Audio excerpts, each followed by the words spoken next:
औज़ुबिल्लाहि मिनश्शैतानिर्रजीम बिस्मिल्लाहिर्रहमानिर्रहीम अस्सलातु वस्सलामु अलैका या सय्यदी या रसूलल्लाह व अला आलिका व अस्हाबिका या सय्यदी या हबीबल्लाह। सबसे पहले तमाम अहलियान इस्लाम बिलखसूस अहले पाकिस्तान को हमारी तरफ से बहुत बहुत ईद मुबारक। अल्लाह तबारक व तआला ऐसी खुशियाँ बरकतें आपको ज़िंदगी के लम्हे लम्हे में अता फ़रमाए और हमेशा प्यारे आका सल्लल्लाहु अलैहि वसल्लम की तालीमात पे अमल करने की तौफीक अता फ़रमाए। आज का दिन सुन्नत इब्राहीम और सुन्नत मुस्तफ़ी सल्लल्लाहु अलैहि वसल्लम अदा करने का दिन है। दुआ यही है रब्बे कायनात हर किसी की सुन्नत इब्राहीमी को अपनी बारगाह में कबूल फ़रमाए और अल्लाह की रज़ा की खातिर इस वाजिब से और इस ज़िम्मेदारी से ओहदा बरा होने की तौफीक अता फ़रमाए।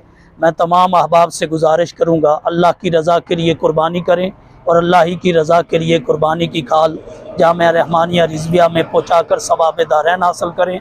और आज के मुबारक दिन दुआओं में सारे मुल्क पाकिस्तान को, अहलियान इस्लाम को और अपने फैमिली के अहबाब को ज़रूर याद रखें।